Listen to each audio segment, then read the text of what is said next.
Hey, folks, good morning, good evening, good afternoon, and good night, wherever you are in the world. Thank you for tuning in. We are here live, and my name is Lee Matthew Jackson. I'm here with Tom. He is the CEO of Convesio, and he's going to be unpacking with us how to grow online your business and avoid deplatforming. Tom, welcome to Cannabis Hosting 101, mate. How are you? Thank you, Lee. I'm doing great. Glad to be here with you. Excellent. And just very quickly, for those who don't know you, can we have a 60-second max bio and then we shall jump into your presentation? Yeah, of course. So I am the CEO and co-founder of Convesio. And so we do scalable WordPress, WooCommerce hosting for high growth stores. And relevant to our conversation today, the cannabis industry is extremely high growth. So we realized I don't know, about 2 years ago, we had cannabis companies coming to us due to various reasons, but one of them being they usually were crashing during 420, their big Yeah. sale day. And so we really started to get a focus on helping cannabis companies be successful. And so that's what brings us here today. Well, thank you very much. You have extensive experience and worked with an awful lot of companies, which is really excited. So I'm excited for your presentation. But before we go any further, folks, we do have a disclaimer, and that is the following. The information contained in this webinar is to be considered for informational purposes only. You should always consult your legal team to finalize your approach to handling compliance and legal requirements. I should have said that in a Troy McClure voice from The Simpsons. So, Tom, thank you very much. I'm excited. Let's rock and roll. Sure.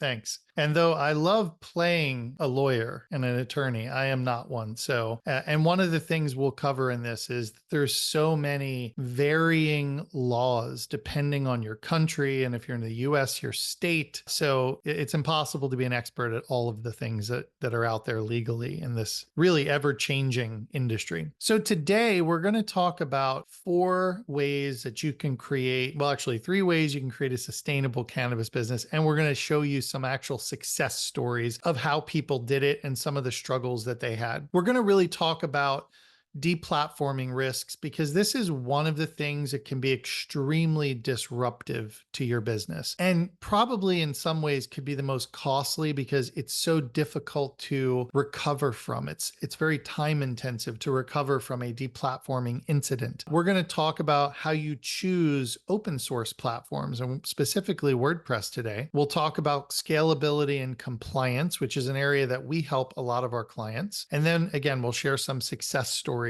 of people that have overcome these challenges with Convesio. So let's talk about deplatforming. There are a lot of choices when you're getting started building your online presence. You could choose Shopify, Wix, Squarespace, GoDaddy. You have multiple software applications to choose from and solution providers, for instance, payment providers like PayPal and Stripe and Square. And all of these platforms and solutions have varying rules and regulations about what they allow and don't allow. You will find that some companies allow CBD and others do not. Some companies allow CBD and don't allow cannabis. Some don't allow either. You really have to understand the tools you're choosing to base your business off of. And this is really what it comes down to. The worst possible thing is get started in a do-it-yourself manner with one of these platforms, open up for business. You've spent all this time and energy, weeks preparing your website, and all of a sudden you wake up one morning and poof, you're offline. And that will then cause you to have to go research and research all of these platforms again to start looking for solutions. So really important that you pick the correct ones with varying benefits, which we'll get into here in a bit, so that you can have a really solid foundation. So this is an example of the terms and services of GoDaddy, for example, here. And by the way, many of you are in the cannabis, what I'd call adjacent space, which is you might not sell cannabis, but you might sell cannabis-related products, vaporizers, vapes, the vape industry, the smoking, the tobacco industry. These are all regulated and varying platforms have different rules on what you are allowed and not allowed to do on this. So don't just think that only because you have a CBD product or a cannabis product, this equates to you. You need to look at this overall. One other thing that I would say, and this is sort of just a word of caution. Even if you're not in this space, we had an essential oils company that had been open for years. They released a CBD oil, and within 48 hours, Stripe shut them off. Having particular products in your store, even if you're not solely squarely in the space, can trigger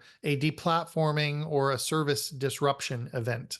We really believe, because of the open source nature of it, WordPress is what you need to build your foundation on. And this is agnostic to the fact of whether or not you host with us or another company. WordPress is the most popular platform for building websites. In fact, last stat that I saw, it powers something like mid 40% of the web. It also is the 6 out of 10 times agencies choose to build with WordPress over other content management platforms. It's modern. It has comprehensive features. You own your code. WordPress being open source, nobody can essentially shut you down if you have a WordPress website. Now, there's some caveats to that, but when you build your site on WordPress, you actually own the content, you own you have the code, you can run it anywhere. It's completely portable. So if you are hosting with, for instance, host number A, and they decide one day they're going to turn you off, you can take your website and go host with some other host. And you have that portability. I always joke, you can even run this in your, a server in your garage if you wanted to, right? It's got a comprehensive set of e-commerce features through WooCommerce. It's very scalable for high traffic events if you have the right infrastructure and team behind it, like Convesio. And it's also easy to make compliant for many of the CBD regulations. We're going to talk about what some of those are, and you'll see that, oh, I need an age gate on my site. There's a plugin, there's 20 plugins for that, right? So in a comprehensive set of an ecosystem where you can easily add things without having to go to developers to build it. So that's why we think WordPress is really the best choice, not just for cannabis, but any regulated industry that potentially is at risk or a target to being deplatformed. What do you need to look for in a host? And I want to actually point out a couple things here. There are platforms out there that host WordPress, like WordPress.com. There are hosting providers out there that do things like WordPress hosting, like GoDaddy. And there basically is a difference there between when you combine your host with the platform, you have less control. Okay. So what we're talking about here is what we've referred to as self-hosted WordPress.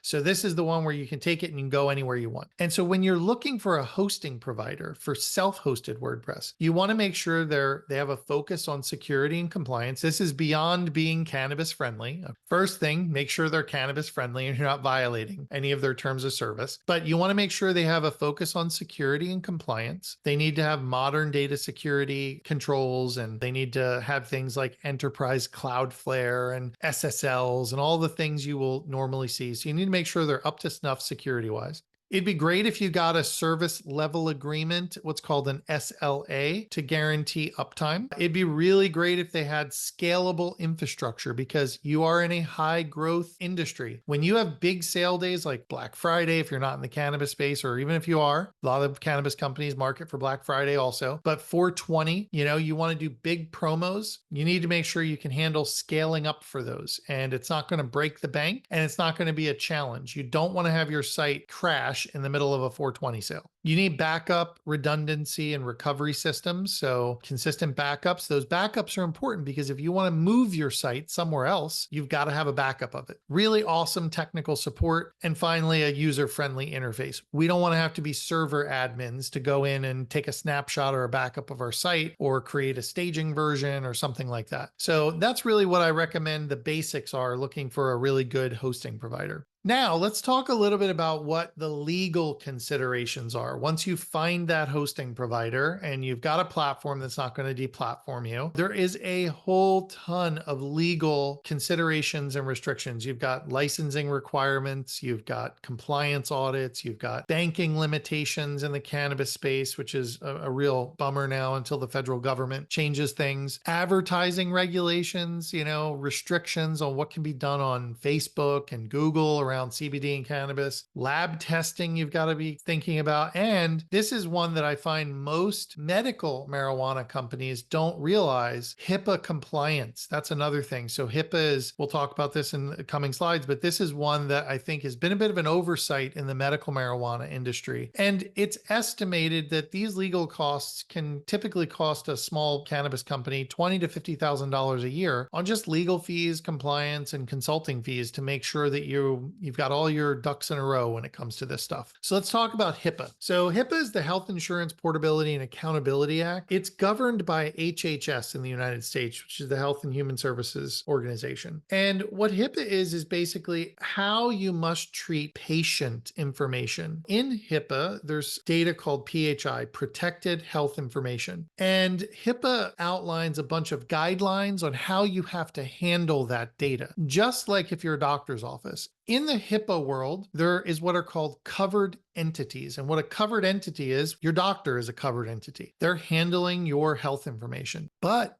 pharmacies are also considered a covered entity. And so in the medical marijuana space, if you're a medical dispensary, you are functioning as a pharmacy in this case. And therefore, your records must comply with HIPAA guidelines. Now, what does that mean? Well, we've got a whole webinar on HIPAA you can go check out. But what this means is that there are certain technical standards that you must meet. You must have your data encrypted at all times and in transit and in rest. And that's just one example of this. You also have to have a vendor who's doing your web hosting that's willing to sign what's called a business associate agreement. It's referred to as a BAA. What that means is that we, Convesio in this case, because we offer HIPAA compliant hosting, our team is actually trained, tested, and audited on handling HIPAA and protected health information. When we do support for you, you've got to ensure that a person who understands how to treat and handle protected health information is accessing your systems. Otherwise, that could be considered an unauthorized disclosure of your information. The whole HIPAA world is complicated and very complex, and we've done a great job at providing what I think is an industry-leading solution for this. But if this is something you're in the medical space you're not familiar with, you need to get up to speed on this because it really is an important part of your dispensary's business. And just to clarify as well, does that mean then if I'm a medical marijuana, it is simply just the fact that I may have somebody's personal information like their name and also something that I've dispensed to them. Therefore, that means I now have to ensure I am covered by HIPAA. Actually, when you're a covered entity, this is a misconception a lot of people have, is that I need to have like a prescription disclosed with them or an insurance number, all of which is considered protected health information. But if you're a covered entity, an IP address is considered under HHS to be protected health information when combined with a page that they are browsing on your website, because you can vaguely infer a medical condition. So therefore, just to give you an example, your server logs that have your IP address in it and the page that they're browsing, that is considered protected health information and must be handled as such. Another thing, and this is a big thing, we use Cloudflare. If you have Cloudflare in front of your website, do you know what Cloudflare regularly keeps? The IP address and the page that someone's viewing. You must have a BAA with Cloudflare.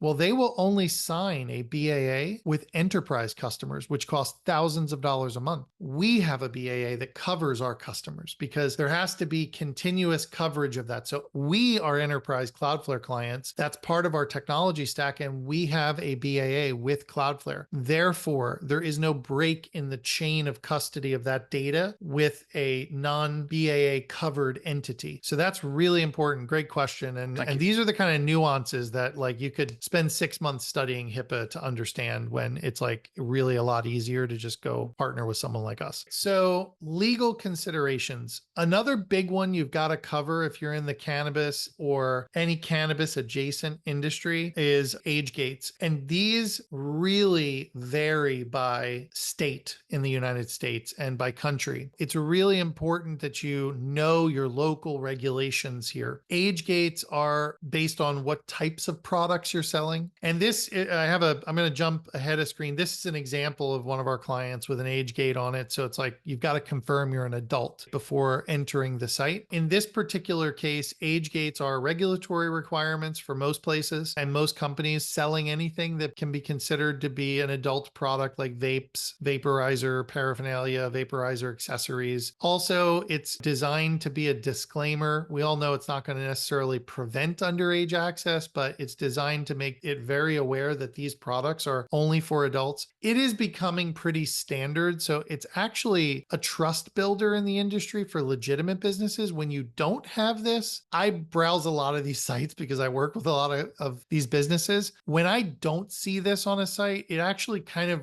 raises a little red flag in me, like, ooh, that they should have that. And they need to be user friendly. And as I mentioned, there's a lot of solutions for age gates that are out in the marketplace that, this is a plugin you can put into your product. We have a product called Convesio Convert that integrates with WordPress that allows you to do these age gates really, really easily. And you can design them, you can make them beautiful and implement them to meet your brand requirements. It looks like a really great experience for the client. Another really important product here that you need to have in place in your website is your COA, your certificate of analysis. Again, not relevant to everyone, but definitely relevant in the new sort of variant hybrids that are coming online where people are actually selling, there's the Delta 8 versus Delta 9, the Farm Bill that came out, which says you have to have a certain percentage under of THC in your particular products. These certificate of analysis are really important for maintaining your regulatory compliance. This ensures product quality, safety. You can go out to any of your favorite cannabis websites and Google them and put in COA, and you'll usually come to their certificate of analysis page, and you will actually see a whole boatload for every product that they have. And again, this is third-party lab verification and validation that you're in compliance with the law. This is one of the fastest ways to have problems with payment processors. There are certain payment solutions out there that if you're in this space where you're selling things that are regulated by the Farm Bill and platforms that allow this, because they're not going to allow for the selling of illegal cannabis. You've got to have these documents on hand on your website, publicly available. The Cannabis Industry Journal estimates this is $500 to $800 for comprehensive panel testing. And usually we see these done by the product. So there's many of them you have to have on your website. It's not enough to just have one. Every product needs to have one of these based on what we're seeing.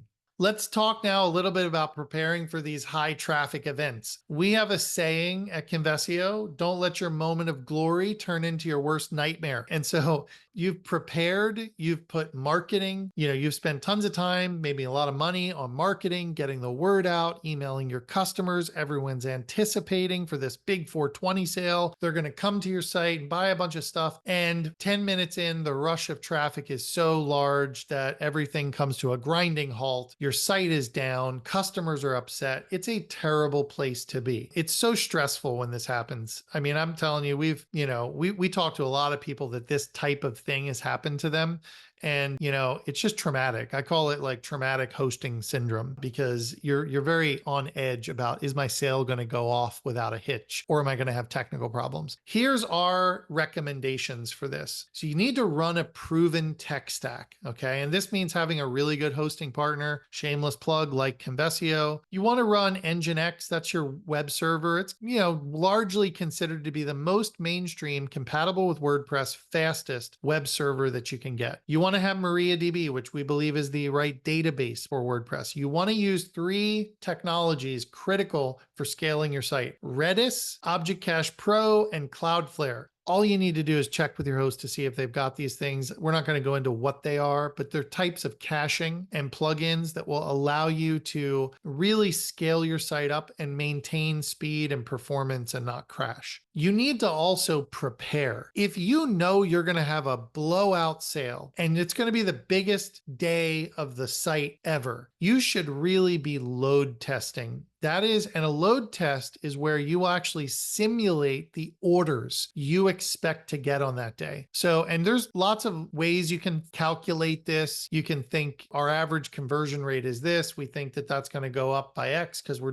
offering a huge sale, and we think that's going to drive a bunch of people to the site and you can sort of calculate what you expect.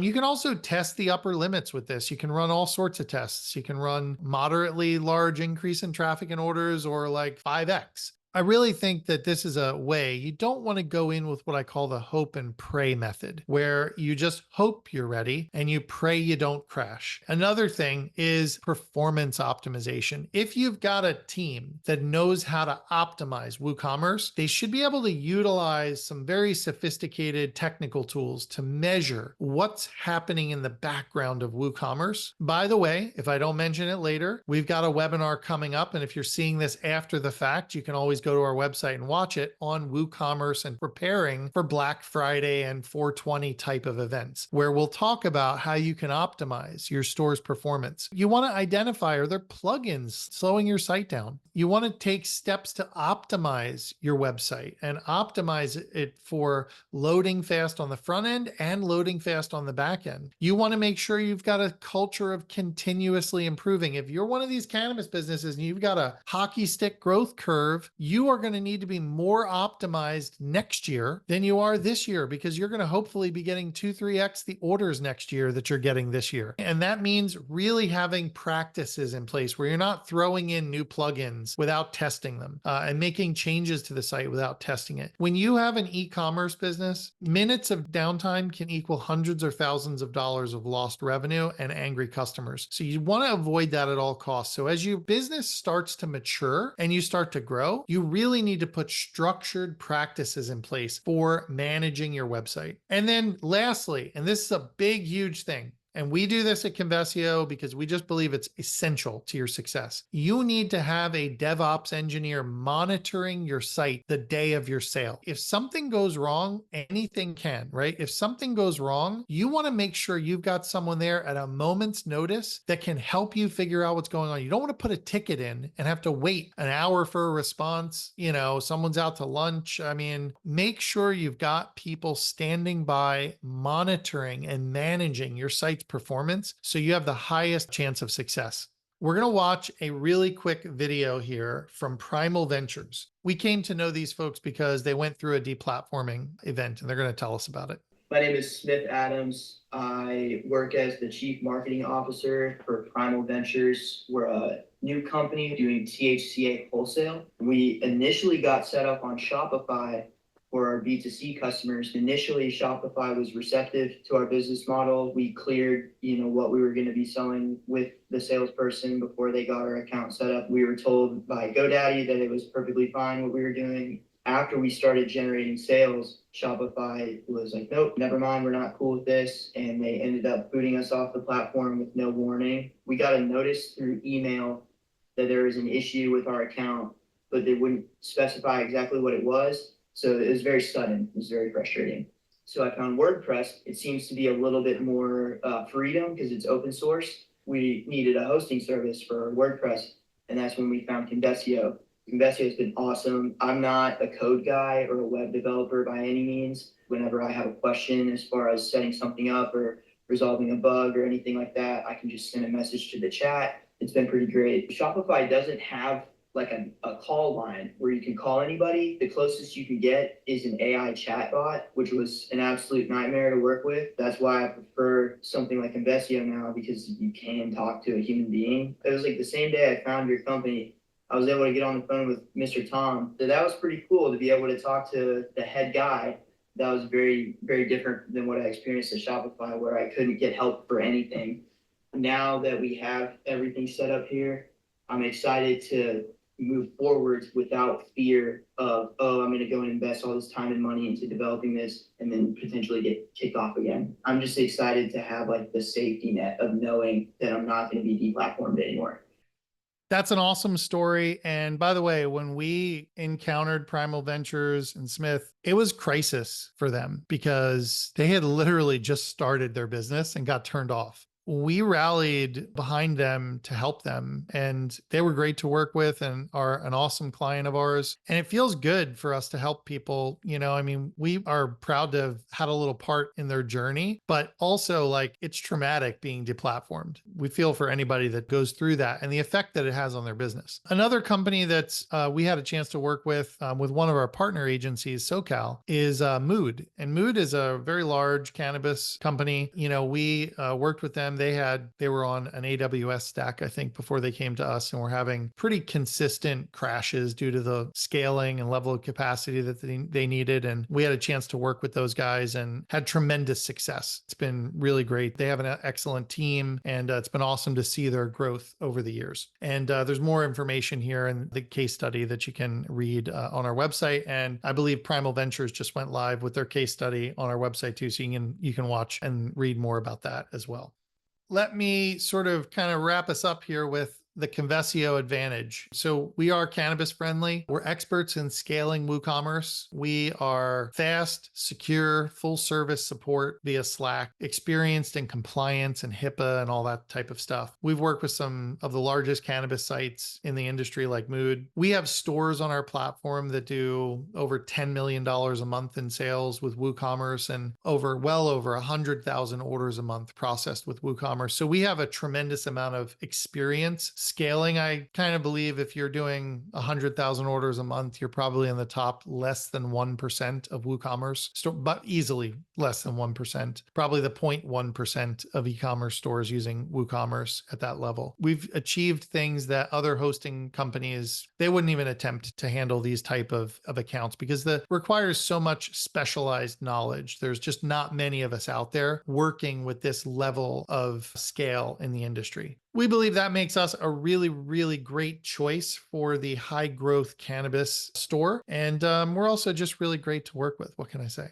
With that, I'll hand it back to Lee and we'll do some Q&A. Yeah, thank you so much for that. It's fascinating. One of my worst nightmares is having something crash. For example, we did a live event online a few years ago. This was kind of prior to Convesio days, and everything went down. Our client was utterly furious. They couldn't live stream their event anymore, and all I could do was submit that support ticket. You literally brought it all back to me, and I nearly burst into tears. So, folks, you do not want that to happen, especially on Black Friday or 420. And let's talk about that as we kind of kick into the questions that we've got here. And one of them is, what are the most common things that do cause a site to fail during, say, a Black Friday or a 420 or any sort of special sales event?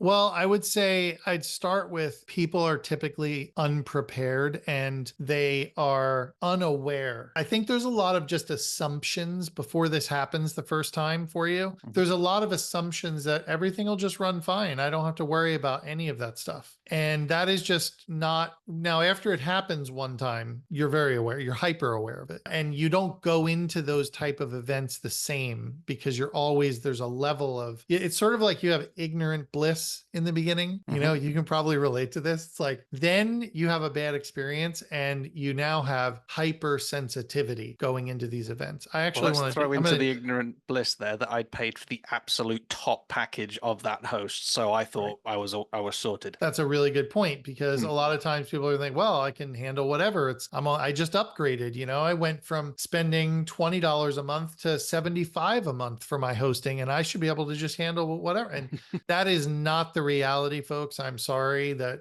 not to get off on a bit of a tangent here, but the hosting providers that are selling hosting for $10 a month have really given this new batch of high quality hosts and I would even say not even the $10, the ones selling $2 a month hosting have given people a false impression that it's extremely cheap to handle a large surge of traffic. That is just not the case. Can you do it very cheaply? Yes, you can. But typically what we find is people have so many plugins, so much complexity, and all the stuff that you add adds more and more load to your site. It slows things down. The more plugins you have, the slower your site's going to get. So you have to do things to help offset that with either more capacity of hardware or more tuning of your site. And so again, going into what do I see? I see people going in unprepared. And I think the best thing to do to prepare yourself is find a company like Convesio to do a load load test for you and find people who are experts in this. I can absolutely emphatically tell you that the vast majority of hosting providers out there are not experts in scaling WooCommerce.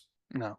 I think from my experience as well, some of those things have literally just been too many large images on a page. So you got multiple image requests or just a surge in people visiting on a specific day. I just don't have enough resource to cope with that. So definitely connect with folks. And of course, we do a free check, don't we, as well? If somebody wants to have a conversation with us, we'll actually review their site and take a look and give them some advice and pointers. Moving on then. I have one more thing. Yeah. Will give you one more thing that I do want to say is a big issue, and I'll caution people on this. Okay. SMS messages. I know everyone wants to do this. And actually, in the cannabis space, it's a bit problematic because this is still covered by the FTC in the United States. So there are a lot of, like Twilio, for instance, which is a big SMS provider, prohibits any cannabis related information being broadcasted because it's federal. But let's say you found a cannabis SMS platform. SMS messages will take down your site faster than you can shake a stick at it because there is such a high degree of responsiveness very quickly. Unlike email, you can do a text blast to a bunch of people and you will have a lot of people click that link. That is something that there are things people do to crash their site, not intentionally crash it, but for instance, they don't stage their text messages going out over time. They do them all at once. Like, I mean, I can take a site and very quickly crash it with 100,000 text messages.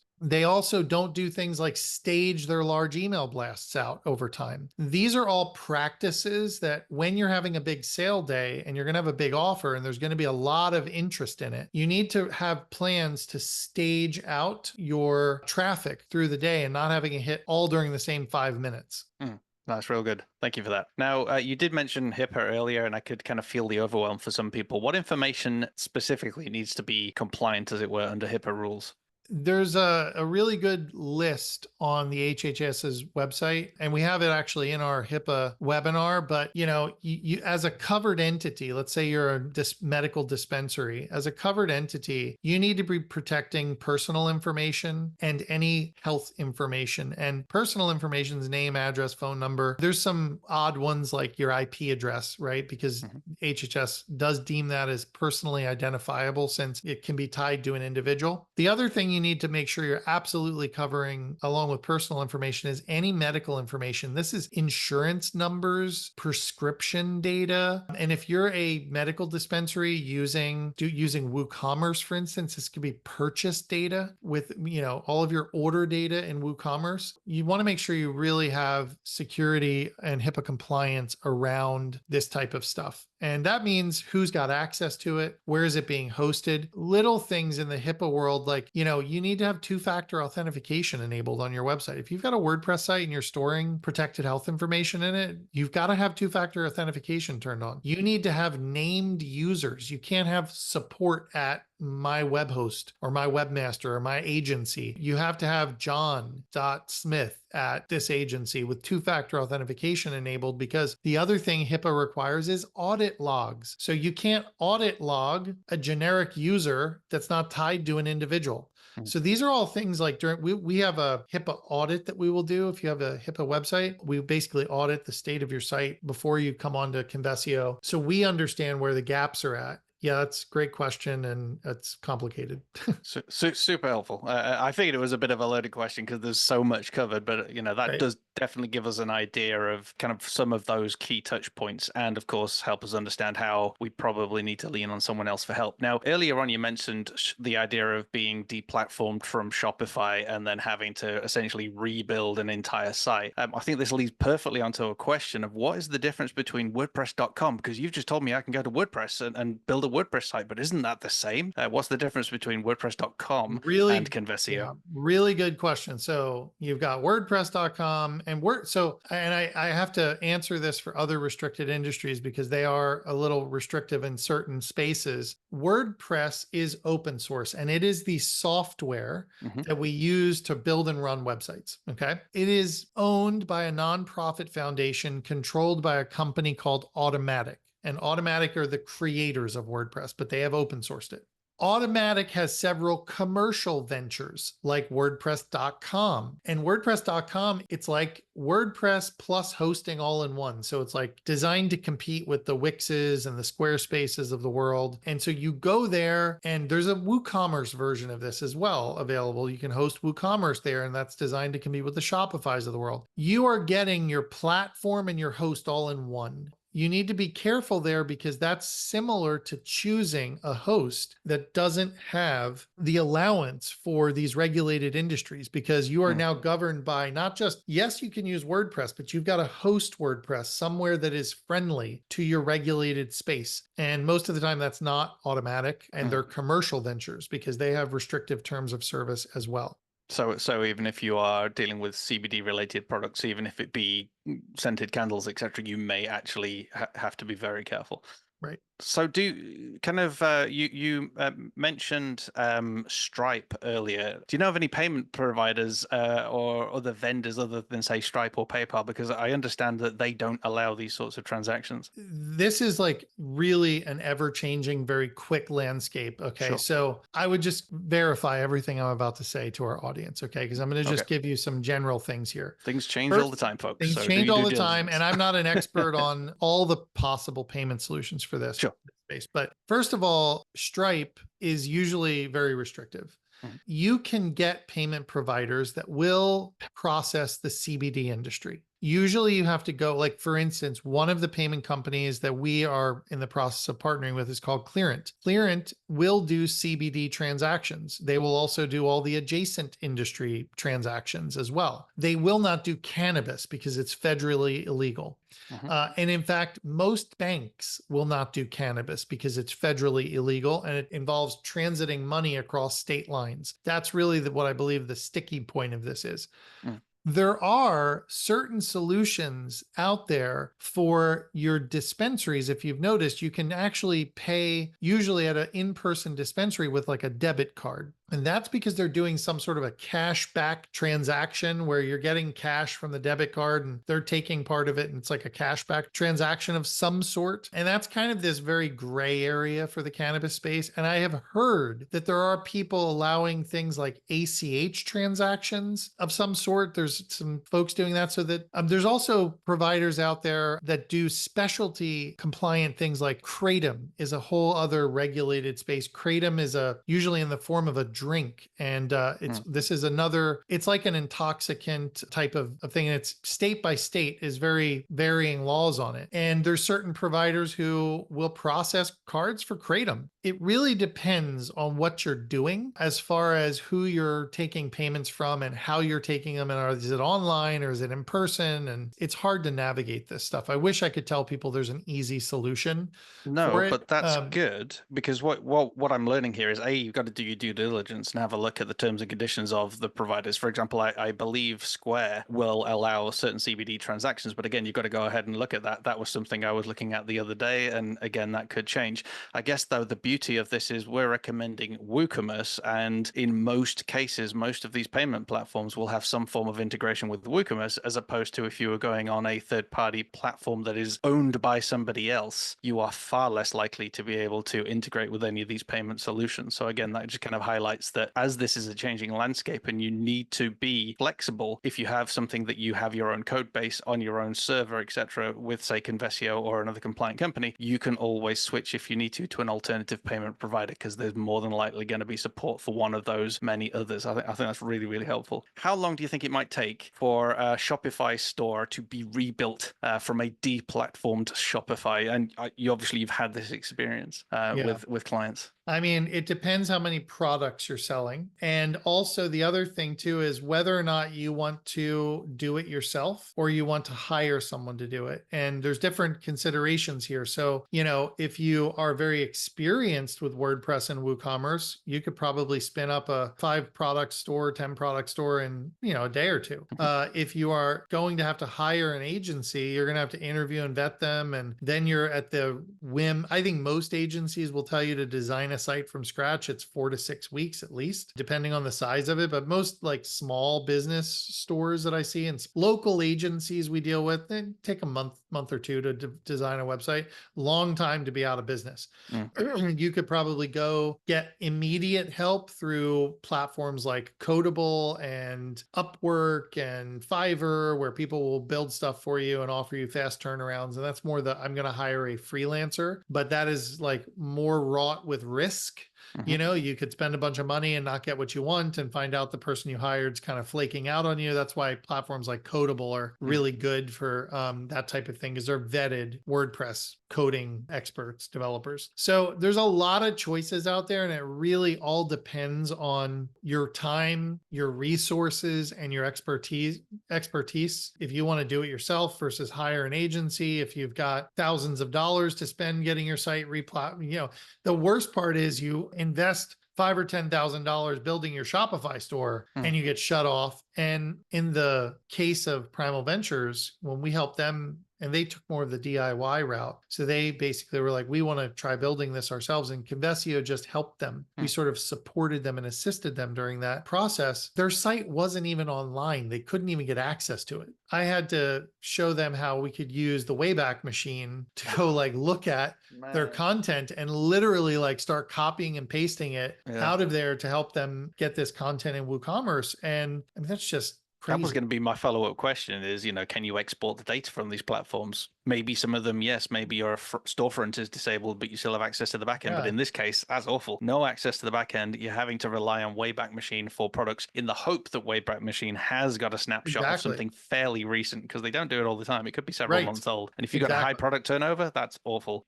Well, and just the fact that you've taken all this time to manually enter potentially hundreds of products in your storefront, thinking your data is safe, and now all of a sudden it's turned off. And it was really like that. The level of difficulty in an uncooperation from the previous platform was just insane. It's like they were trying to kill that business. Yeah, it's horrible. Horrible. Now, earlier you mentioned as well, I'm sure you mentioned it was Stripe, and you said that somebody was selling products just as normal, but then they added something that had CBD in it, just one small product on their website, and Stripe somehow got wind of it. How on earth would Stripe or even any other payment provider who isn't even necessarily, well, I presume not looking at my website all the time, know that I've added a product? Well, there are tools out there. In fact, we use these tools to some degree for ourselves as well, that will do content policy monitoring. And basically, for instance, how does a hosting provider know if your terms of service prohibit online gambling? How are they going to know if they've got millions of sites hosted on them that Joe Schmo spun up a online gambling ring? Well, they actually have content monitoring tools that will scan sites and look for these things. The other thing too, I think is interesting is I think that Stripe probably also takes a look at what data is being passed from WooCommerce to them. If you have a integration with Stripe where there's data being passed like products and all that kind of stuff, depending on how you've set up your store, like if you've got like, hey, the world's best CBD oil, or, pre-rolled cannabis, like that's going to set off alarms. It's one of two ways. Either they're intercepting data at the transaction level, or they're using and I know there's content monitoring solutions specifically for payment providers out there. That's a product category. And so I'm sure that they are monitoring the stores and what products are on the stores, because that's actually not coming necessarily from Stripe. Visa and MasterCard have these guidelines of what they allow to be processed. Stripe has to stay compliant with Visa and MasterCard's and the card brands' policies. And so if they let just anyone sell anything, they're going to get in trouble with the card brands. And so they have to stay in compliance with the stores that they're allowing to process transactions. That's really a tale of caution, because that caught that business very off guard. They had a legitimate, like long-standing company selling essential oils, and CBD infused something or other product made it onto their store, and everything came to a grinding halt, and you can't get very good, fast support from Stripe. So it took them weeks. I think they had to actually set up an alternative payment provider, and just taking the product down wasn't enough. It's like now you have to go through an appeal process. Yeah, you violated So, we Yes. need to show a tough stance. Now, the good thing about, again, though, going back to having WooCommerce, etc., is if you were to just go to woocommerce.com right now and Google payment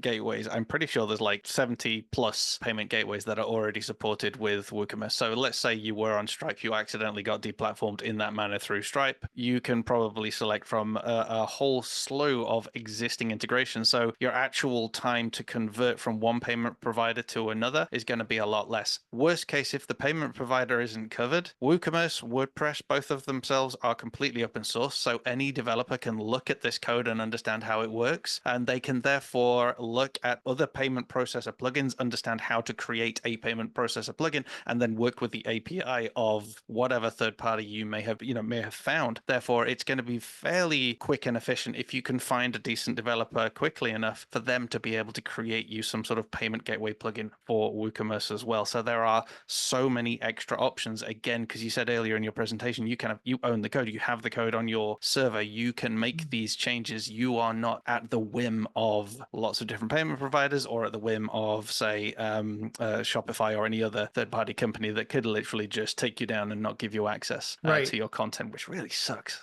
That And must have been awful. also not just, payment providers, there's alternative payment methods you can set up. It's not ideal, but like you can do cash on delivery, you can do checks, you could do Bitcoin, you can pretty much do anything with WooCommerce in terms of payment solutions. There's invoicing options as well. Yes, So there's you're actually invoicing taking options. it into, Yep. There's people, again, I'm not commenting on the legality of this at all, but I have seen stores that have basically said, you know what, we've processed your order. You need to send us payment now through like Zelle or Venmo, and you send us a payment that way, and then we ship your order out once and reference your order number in the payment.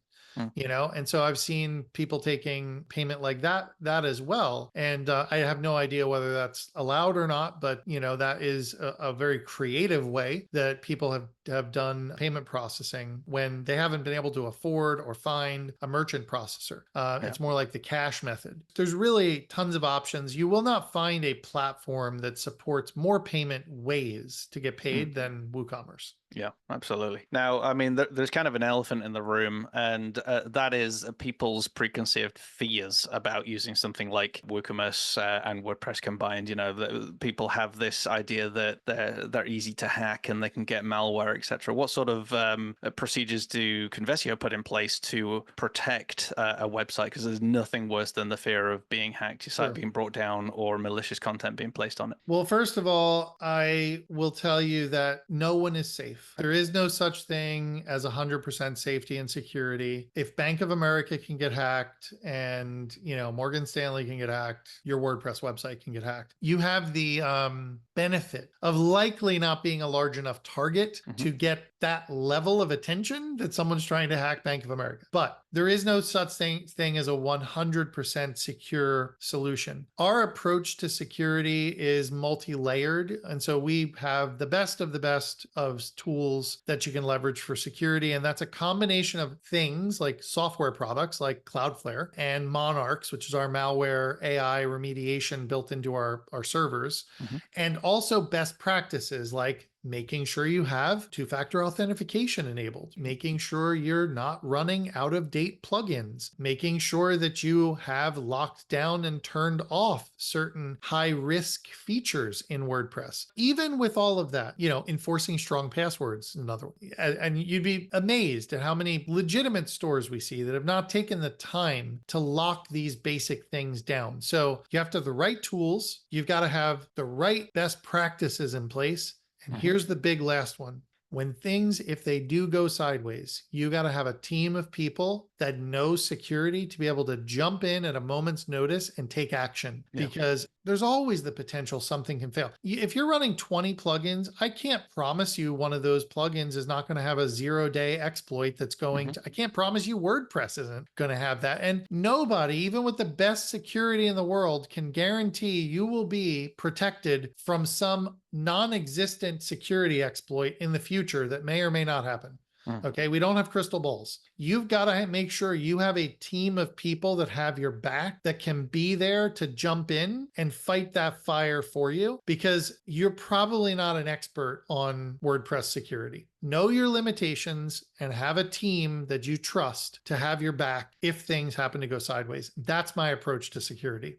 I think there's some takeaways in there as well, isn't there? Because if we then kind of flip that on its head and look at, say, Shopify, for example, they are a bigger target. If you are trusting their platform, like you said, nobody is safe from being hacked. So you can still have that exact same problem. The other part of that kind of weakness, as it were, is humans. Humans not setting 2FA or setting poor passwords or the same password for everything, so that if when the password for X gets leaked and somebody tries it on Y, oh boom, I'm in. So there's all sorts of these other things. And I think for me as well, yes, having that team and having the good solid backup solution as well that Convesio do, where we can roll back very quickly to something that we know was safe and secure, and we can apply whatever patches we need to. And I've had that happen where I've been speaking with the folks on Slack, which is invaluable. Is that fast access, I think, is so good. Right. And I think just the sheer rise of social engineering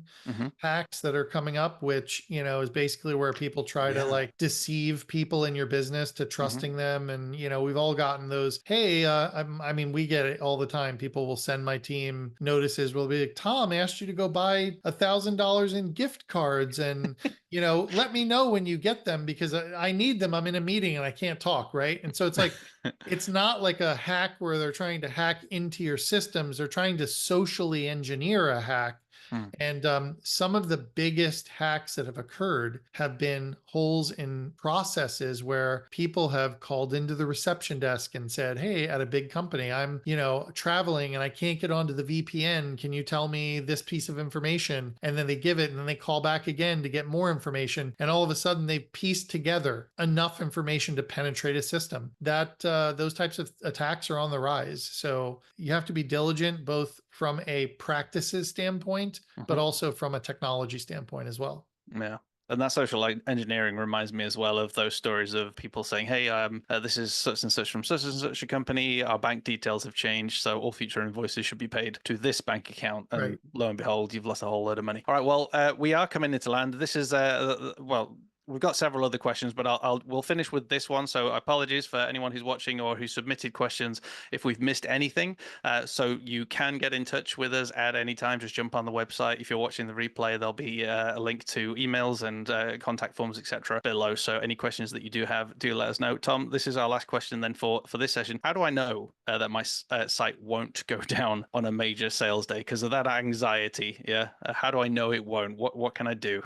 You don't really know because no one can predict the behavioral patterns of customers. We have had clients that have said, hey, I expect X, and they get Y. You need to have strategies around how to prepare for this. And you need to know what your upper thresholds are, because no site just has infinite resources available to it at a moment's notice. We're all dealing with computers, okay? And so computers have limited compute capacity, unless you're Google or Apple, right? And you literally have millions of dollars of latent capacity sitting around, so this is why you have to prepare. And you need a team of people who can walk through that with you. You can make some estimations, base it off of your traffic, your user base, do some best case, worst case scenarios, pressure test the upper ends. This is how you can sleep better at night. Then having something like, this is a tactic that we have for people. It's like, I'll just give you this little quick hack. There's something called a waiting room. No one loves to use them, but if you get a lot of traffic, sometimes something will pop up and say, hey, we are queuing you in a waiting room. We'll let you into the site in a couple minutes. Yeah. Cloudflare has waiting rooms. There's a popular company out there called Queue It. If you're expecting a big deal sale and you don't know if you're going to have 10,000 people show up or 100,000 people show up, you might want to have in your back pocket a waiting room. Because while we can say, hey, look, we're going to provision enough capacity to handle 10,000 people hitting the site at once, if 10,001 hit it because something went crazy, we don't want the store to crash. We want to say we can handle these 10,000 people and queue number 10,001 for 30 seconds. one of the things that I see people fail to do is they fail to realize that it's better to have 10,000 people in your store shopping and checking out and have that money and have those people have a good experience than the 10,001 person ruin it for everyone. Like Yeah, that that's a good point. 10,001 person logged in and all of a sudden everything got really slow and started crashing. Now no one can purchase. Use things like a waiting room to queue people. And these are tactics that we provide and help people with when we plan their big sales days. And let's face it as well, I've had those queues, I've been kind of at the other end of that, waiting in those queues. When it's Black Friday, when it's something I really want, I'm more than happy. And just to kind of put that into perspective, when I bought after COVID and everything, when I bought my Disney annual pass for the family, I was number 17,000, and we waited on that website for 8 hours. To Wow. be able to buy the product. That's how dedicated we were to that sale. So people do That's wait. crazy. I know that's a Yes. worst case situation. You don't want to use it, if you don't have to, etc. But knowing that you can always fall back. Oh, Patrick's also said in the chat here that he waited almost 12 hours. That is insane. Well, folks, thank you so much for spending time with us. Again, if you do have any follow-up questions, do get in touch. Contact details will be down below in this replay. Tom, thank you for your time. You are an absolute legend. Can you remind us of the up and coming webinars that we have, and then we shall say goodbye? Yes, great. Thank you, Lee, and thank you everyone for attending. We do have a webinar coming up on WooCommerce. This is August 29th. You can find it on our website. It's all going to be around how to prepare for big events like, product launches and how to set up WooCommerce and prepare for Black Friday. And we expect it to be, it's by Zach Stepek, our own Zach Stepek, one of the top WooCommerce experts in the field. And I'm sure it's going to be really, really exciting. So please join us for that. Awesome. And also, folks, there'll be information on the replay website with regards to any upcoming webinars. Plus, do also check out, we'll make sure we link to it, the previous webinar that we did on HIPAA compliance with Tom and April, where you folks really deep dived into that. So if you feel like there may be something in there that you need to check out, go ahead and watch the replay of that particular webinar as well. Thank you very much, everyone, for joining us. Have a wonderful day. Cheerio. Thanks, everyone. Cheerio.